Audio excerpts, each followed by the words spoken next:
Welcome, everybody, to today's episode of From Football to Football. Today, I'm joined by Julen Torre, a UEFA Pro licensed coach whose journey through football is both international and deeply connected to Spanish development culture. Julen was born in Italy to a Colombian mother and later adopted by a Basque family in Galdacao, where he grew up immersed in one of the strongest football cultures in Spain. He has worked in respected development environments such as Athletic Club, coached internationally with the Barcelona Academy in Los Angeles, and held leadership roles in youth development at the Español Academy in New Jersey. More recently, guys, he has collaborated with the methodology department at Villarreal, and today he continues his work in the United States, developing players through his own projects, while also working in women's football development. In today's conversation, we'll talk about his unique personal story, his journey through Spanish football development, and how coaches can build international careers while adapting to different football cultures. I hope you enjoyed today's episode. And Julen, thank you so much for coming on the show today, mate. Yeah, you're welcome. Thank you for inviting me. Yeah, we've got a lot to get through. So let me start off at the beginning, your early career. Julen, your personal story, if you were listening to that intro, guys, and you caught it, it's actually really unique. He was born in Italy. Your biological mother is Colombian, and you were adopted by a Basque family in Galdacao. So how did that multicultural background influence your life and your relationship with football growing up? Oh, I don't know. It's like I think that's you know, uh, every skills and everything's involved with soccer are taken for Basque country. So I don't have usually more feelings or more sensibility maybe with the Italy national team or the kind of things. But talking about soccer is like all my background and everything is linked to Basque country. That's so nothing to take care about the other countries. Yeah, maybe it's in your blood and you don't realize it, right? But no, but in terms of what you're conscious of, absolutely. And it's a perfect segue, mate, for the next question. You grew up in the Basque Country, as you said, which has one of the strongest football cultures in Spain. I know because I live here. What was your early relationship with football growing up in Vizcaya?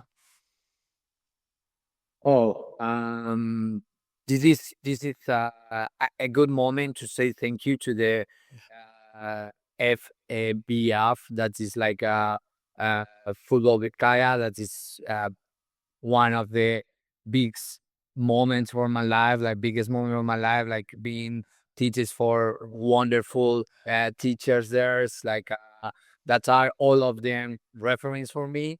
Uh, that's nowadays I can call of them to some of them friends and mentors. I don't know. It's Eder Maestre that's not right now is in London City in first division girls team.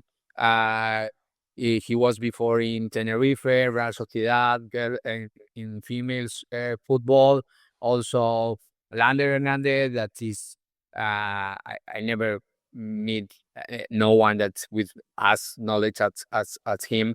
That he's the development uh, head in Atletico de Bilbao, or Andoni Bombin that right now I didn't tell you this before because it was really fast. That's right now I take the development and methodology department in Independiente del Valle because they create a couple of academies here in USA, that is New Jersey and New York.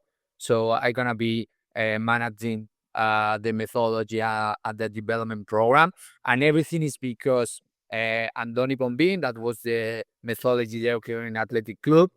He left Athletic Club to go to Independiente del Valle, and he created those kind of programs. And now is Diego Gil in Independiente del Valle. That's he's coming also from Atletico de Bilbao, and everything is to link it. It's like I have a couple of conversations with them, and they told me that can be really interesting to have a person like me involved within the program, and that's his next step is try to help to the Ecuador teams, not teams in the to the Ecuador squad, and to all the massive people that is from South America here in New Jersey try to teach them like a European methodology that's, of course, branding the Athletic Club Bilbao team that is where all of us are formed. Wow. Now I understand a lot because Independiente del Valle is actually a big team in South America, guys. You know, they play in the top league in Ecuador, right?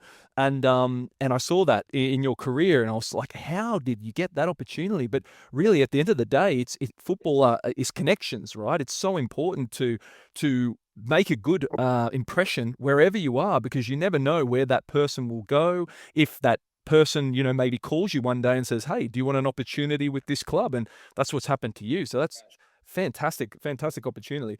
You actually played as a forward before becoming a coach, right? Like, so at what moment, man? Because I was, you know, playing, and I don't know if I had that revelation that, you know, I did a lot of coaching, but there was never a moment where I said, hey, I want to become a coach. So for what moment, was there a specific moment that happened to you, or like, let me know. Yeah, I think that I always say the same thing. Look, I never been a really good soccer player, well, football player. I just was really, uh, with really strict with me, with myself. Like I always was in a really good performance, taking care a lot about my nutrition, my fitness. I work too much math than maybe my team members, because I need it, because I never was as good. Um, and I think that's maybe that's kind of frustration of not becoming a better player. Maybe don't achieve like first division, of course, was really far from me, but maybe to spend more time in better categories or whatever, uh, to use that frustration properly, yeah, to canalize that frustration in a good way, to say, look, I think that um, I have the experience of not being as good, but taking this lovely sport too seriously. And now, if I'm able to improve some skills in coaching, in nutrition, in psychology, sportsmen, or whatever, I'm gonna be able to help to those kind of players that maybe are better than me when in the same age, yeah, but they don't have the attitude and maybe the others' behaviors that they are necessary to make the step up. Yeah, that's a great answer. And just hearing you say that I have a question now I want to ask you. It's not here, it's not something I prepared, but it's something that from you saying, Good. yeah, no, absolutely, because the way you just said, I was never a good player, right? I think I disagree. I see the leagues you played in. You played in some good leagues, man. Compared to Australia, at least, you're a very good player for Australian standards, okay? But what I wanted to ask you was this: because you weren't a good player in your opinion, you had to work very hard. You had to look at your nutrition. You had to find ways to become better. And now I'm just thinking, do you think maybe that it's I don't know, maybe players can benefit more from a coach as yourself who had to work so hard to become a good player than, let's just say, for example, a Messi or a Zidane who is like naturally talented. Maybe it's difficult for them to actually say, like, can't you just kick the ball into the net? It's just so easy. You know what I mean? Like, I don't know. Have you noticed this? Yeah, I think that's. I don't want to create a debate. Yes, of course. I think that's all. That's all of the players they have to work. I think that's Leo Messi. We can talk about this, but I think that is in the 2020 and 17. That's, I don't know. I don't remember well, but he changed a lot his nutrition process or whatever.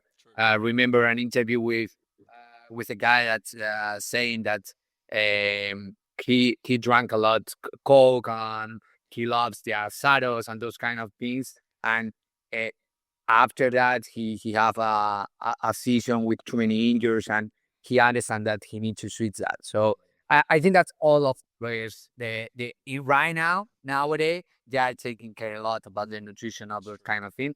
But in my opinion, and that is a debate that I really like it about if it's better ex-professional player or an semi-pro ex-player or an amateur player. Uh, it depends. It's like Zidane, and the other one is Jose Mourinho. Yeah, Jose Mourinho, he never played professional soccer. He was an amateur in third division in Portugal, and Zinedine Zidane, everybody knows, no? But both they achieved the excellent in their teams, like achieving too many trophies or whatever.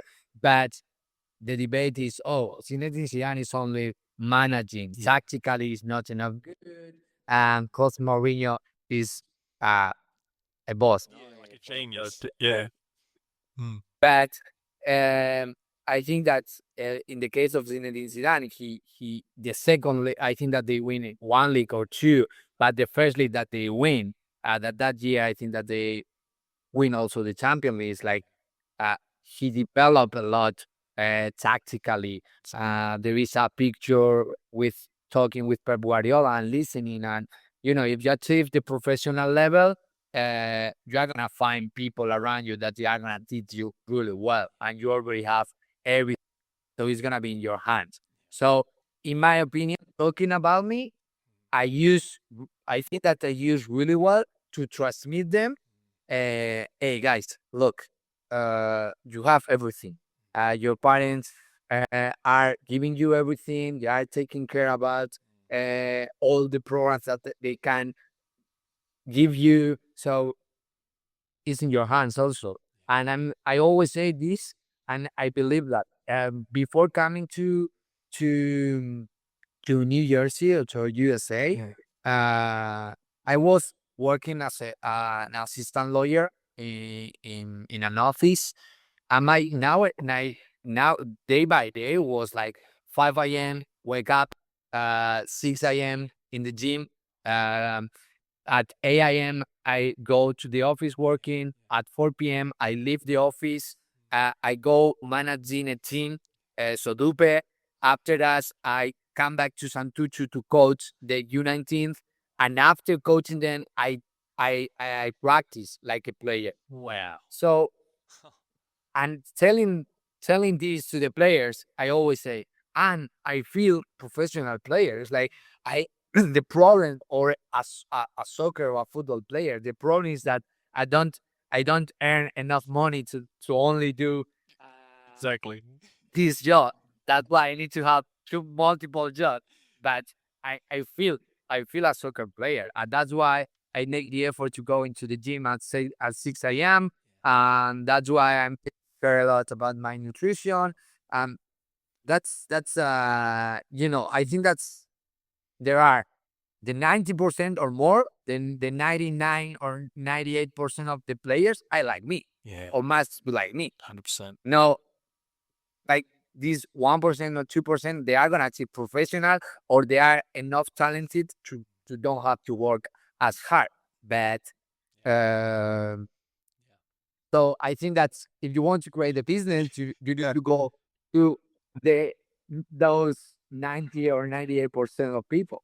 Oh, mate, that is such a good answer. And you just saying that makes me think. I really hope I have a 3-year-old son and a 7-year-old daughter. I hope they go into sport. Like, I hope they like sport, because the way you've just explained is the way I am as well now. Because when you play professional, you learn, or when you play in high levels, you learn to have this system in your life. And it doesn't matter what you do. You can be a lawyer, you could be a cleaner. It doesn't matter. You take that mentality into everything. All right, it's fantastic. It's the best thing about sport. Yeah. Now, speaking about why? Tell me.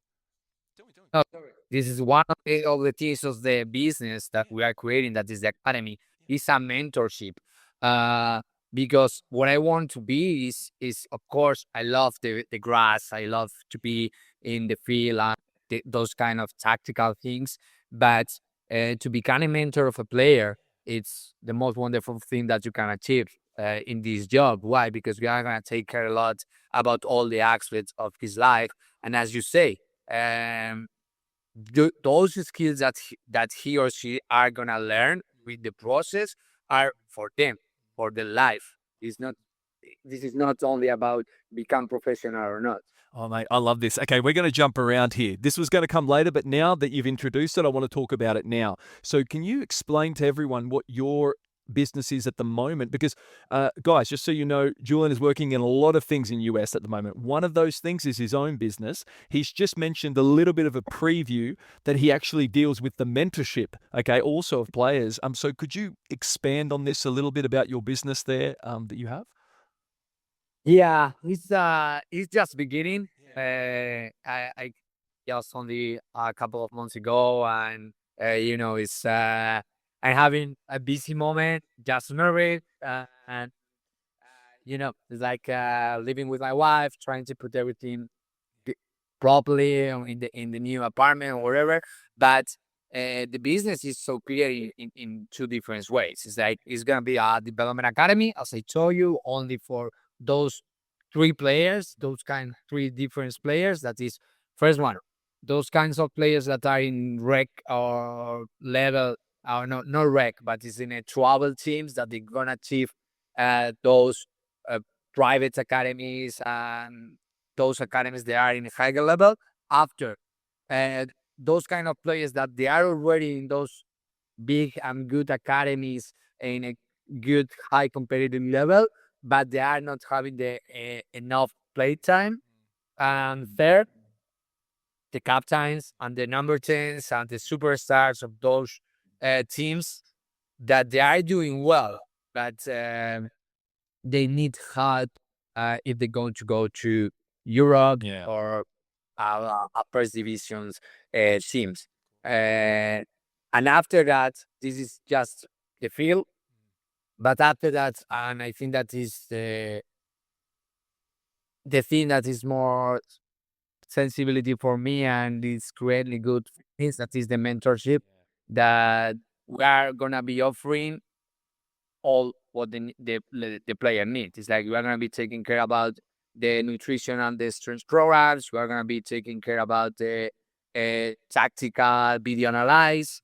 Of course, the idea is to complete this video analyze and tactical lessons with the field practices, because you can watch everything in the screen, but after, if you are not able to reproduce the field, is difficult. And the last thing that for me is the most important thing in this country is the psychology of sports lessons. Why? Because the players in this country, all of them, they are too busy. Like they played in 2, 3 academies. They play 4 games in a weekend. They Some of them they did like 3 different sports. They play soccer in the fall. After they do hockey in the winter and baseball and soccer again in the spring and in the summer. So that's the multiple sports are good in the beginning. Yeah, when you are like 6, 7 years old, but after is a mess for your brain and for your mind. Is it's a total disaster to be competing in different sports, because the movements that you need for one sport is different to the other one. So that is the most important in our in the academy and in the program. I did a master is in sports psychology and coaching, and I need to use that because I think that here is really, really important. Oh man, that's great. I wish I had that when I was playing. I needed that as a player. I really needed that, man. And yeah, what you're saying about the different sports changing, like it sort of messes up your mind a little bit, man. I understand this, and the perfect example that came to my head was Michael Jordan, man. He had a personal coach, Tim Grover, who trained him for basketball, and when he decided to change to baseball, he had to do a whole new training regime, new different ways, new movements, all these things, which was completely foreign. So that's a perfect example, man. And obviously for me, man, the biggest separator, in my opinion, of the top players, because at the top level, they're all fit.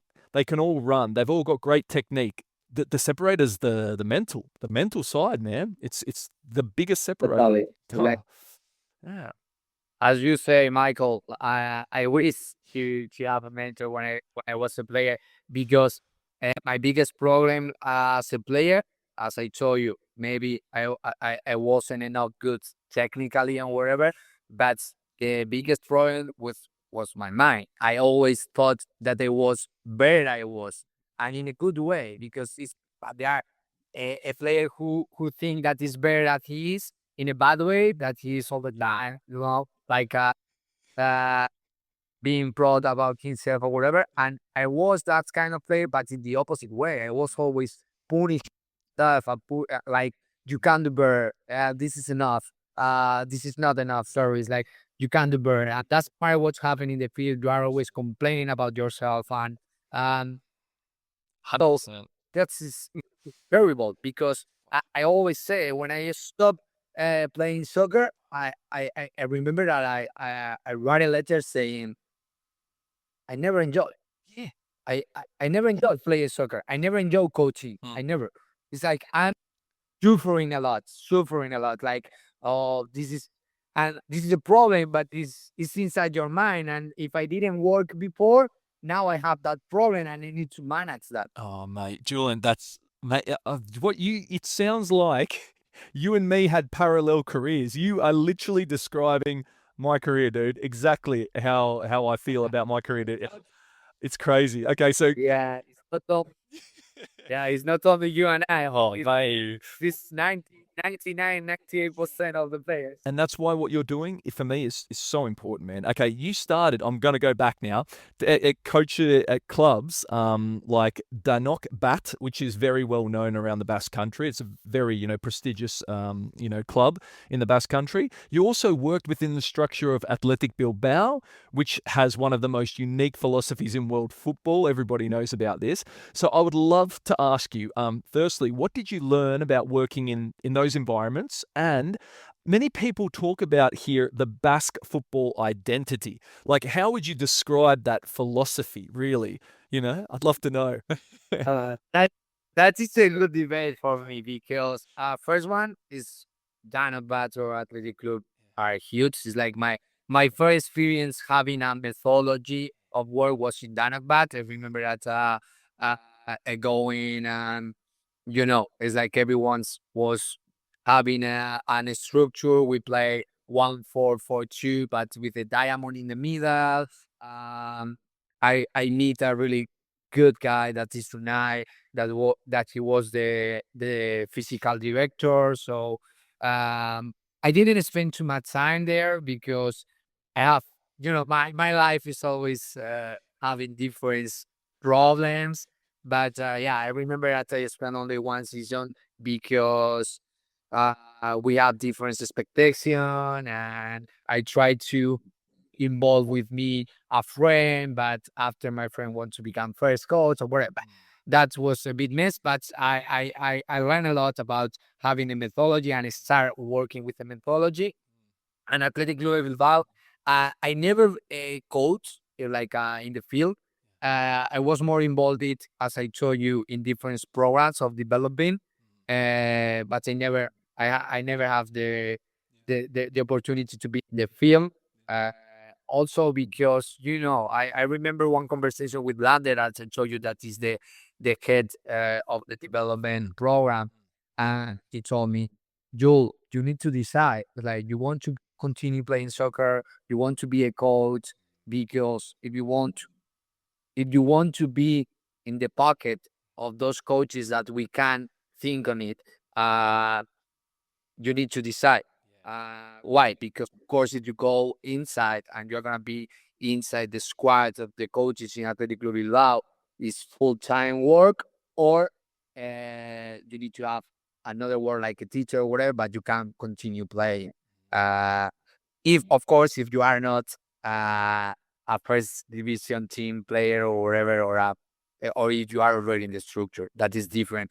But I'm really lucky, because I meet those kind of people, like, as I told you, Diego Gil, Anthony Pompin, or Lander. They give me a lot, not of knowledge. Um, Yeah. I think that the most important thing about the Basque Country soccer or football, first, they are amazing teachers, Yeah. amazing teachers. Yeah. You can see it's not like having Unai Andoni Iraola, at Mikel Arteta, you have Mendilibar, Julen Lopetegui. Yeah.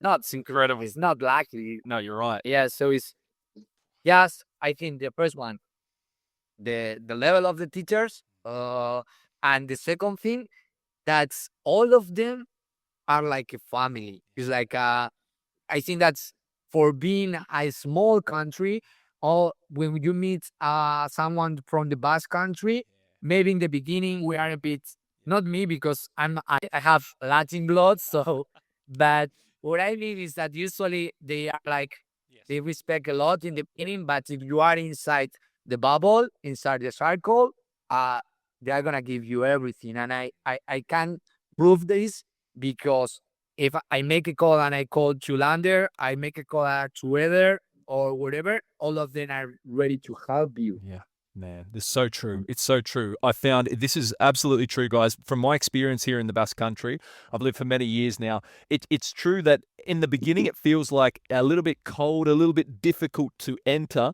into the circles because mainly because of one thing which makes it amazing and also very difficult, which is loyalty, right? Loyalty is very big here in the Basque Country. So to actually go in, you need to earn the loyalty. But once you're in, you have their loyalty like completely. It's amazing, like you said.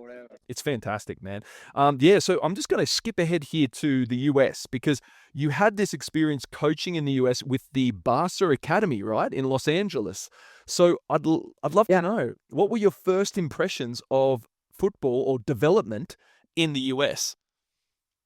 That's the beginning, and it's really funny story Yeah. because I have a coach, Nike Carmona, that he was my coach in Galacano when I was like being U18. Yeah. And I have really good relationship with him because he coached me when I was U16. He moved me up to playing with the seniors. We start having really good relationship. When I made my debut in third division, I scored goal against Alaves. Yes, I saw that. Yeah. Yeah. I scored goal against Alaves, and he texted, "Oh, the little beer is flying." Yeah, finally, it's finally, and we start texting and talking about my my feelings about becoming coach, Yeah. and because I already know that he come to New Jersey to USA coaching, and he told me, look, if you are interested in coaching, I'm gonna give you a couple of numbers to meet a couple of people, and if you did well, maybe you are gonna have a chance. And in that way, he put me in connect with Nacho Bermudez. No, yeah, I think that is Nacho. Nico, sorry, Nico Bermudez. That is now, I think that is the director of Juventus Academy in LA. And Iriarte, that was a guy that was managing all the Barca Academy there. And just I started with him in the summer. We go together, and I have a picture in my Facebook that is coaching in Barca Academy with him because he went and he created a great relationship with LA family. So usually he went to LA spending the summer. He really loves soccer because who nowadays choose to go running a summer camp or wherever in their holidays? No, it's nobody. But that's me. And I remember he told me in that we had a really good conversation there, and he told me, "Look, yo, if you really love this sport, and if you really love coaching, this is the country. You are gonna need to work hard, but you are gonna have the chance." His problem was that he met his wife right now, and his wife was living in Madrid, so he decided to leave USA and go to Madrid. He stopped coaching, and now he's having a really beautiful family life. His name is Julen. Uh, I, I always make the joke like he built the name because of me, but of course he is I'm that joke. But there's a really good experience. And again, it's like my experience in Barca Academy was great because first of all, I immediately detect that is another thing. It's totally different. It's not about how good you are coaching. It's not about how good are the players. No, it's marketing, first of all. Uh, Second thing is about try to understand that you need to be focused in the development. You are gonna, of course, you are gonna have chances to win a lot because if they want, they can be playing tournaments every week to show the picture about how they win a tournament. Uh, I don't know, just for the picture. So what I mean is that you need to leave your coaching ego out Yeah. and say, okay, I'm here because I want to spend my life coaching and because coaching is what I want. Why?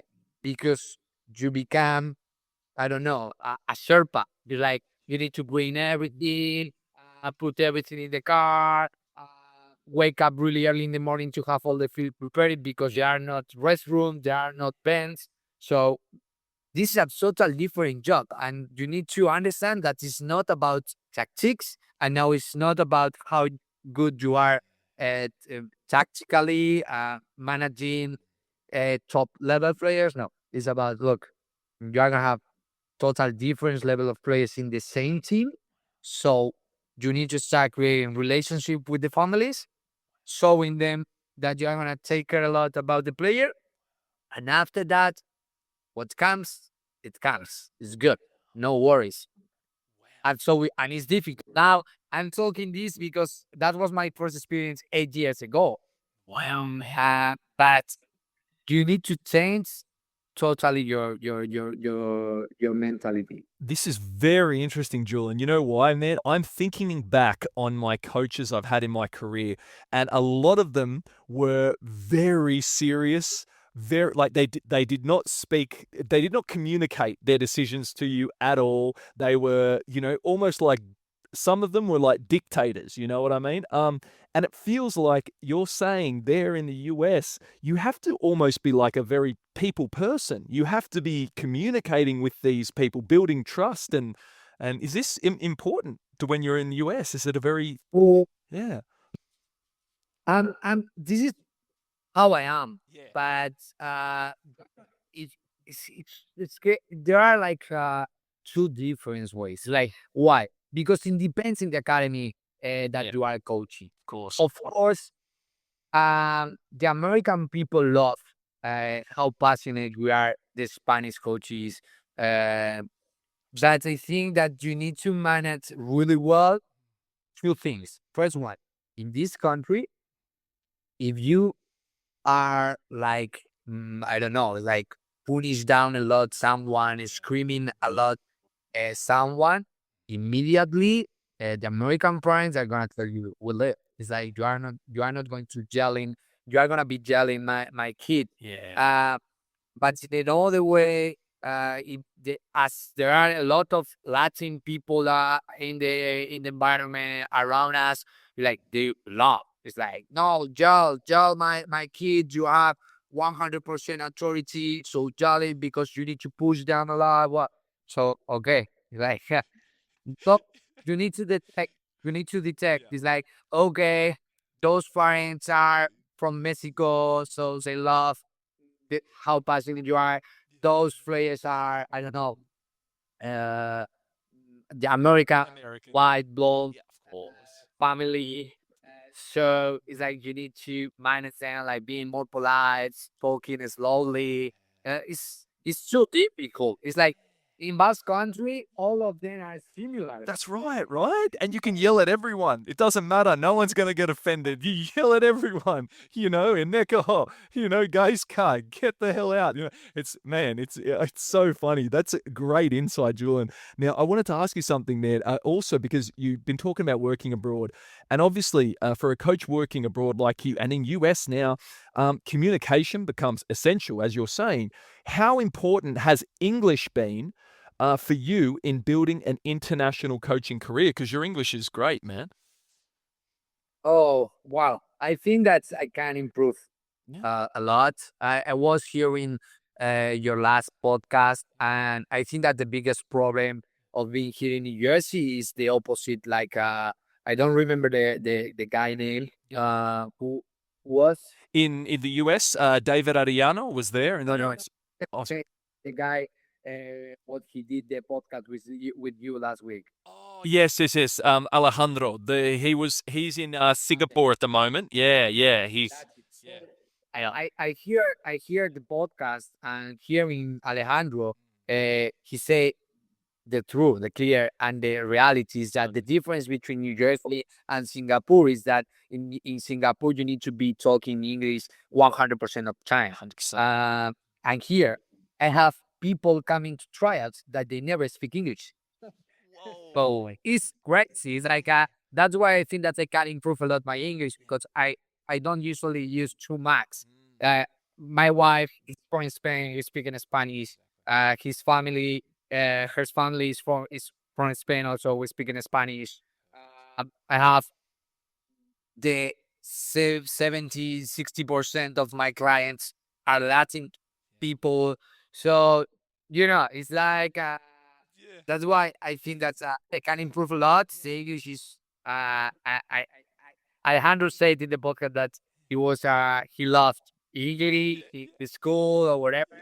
I detest. I remember I have a good experience, like a good memories with my friend Savi, that is from Bilbao, also is a close friend, and we remember that finishing the last degree in the school, we need to be prepared to selectivities, Yeah, of course. and I have a 5 in English because the teacher he didn't want to saw me to see me again. So That's brilliant. I remember that we say, okay, I have a 5, and instead of going to make extra English lessons before preparing selectivity, we went playing basketball, and and we saw our teacher just, what are you doing here? It's like, I give you a 5 that you don't deserve, and instead of doing like more lessons, you are here playing basketball. I was like, okay. Oh, that's so good. Yeah, bro, that sounds like me as well. Where I did not realize how important languages were till I came here to Spain, and I was completely lost, and I had to learn. But yeah, I hated language at school. I can understand people that don't like to learn languages because I hated it. But now I realize, oh my god, I should have learned it because it's so important, right? It's so important. But I'd love to know, man, if anyone's listening to this, a Spanish-speaking coach is listening right now to this podcast. They dream of working abroad one day. They want to work maybe in the US like you, man. What's one piece of advice that you would give them? Love to know. I think that's you need to be prepared. Of course, I have an experience. Look, because maybe I didn't be really good in language or in English because I never travel. I never do like go to another countries. But I had a good experience, like learning too much vocabulary before going to LA. Yeah, I think that there is a book that is Speak Football that was really wild, just to take some knowledge or vocabulary to, and you upload a post today saying like how many words that you can learn about drug, like menu, the Exactly. make good balance, those kinds of vocabulary that are really useful. So, And yes, of course, 100% you need to be ready. It's like you need to prepare yourself because you never know what's gonna come to you. It's like I have a friend, well, it's not a friend, but it's a friend, but no close friend. That's Ibai Gomez. Uh, Ibai is an ex-professional player, and we spent a couple of games in Santucci because he finished his career there.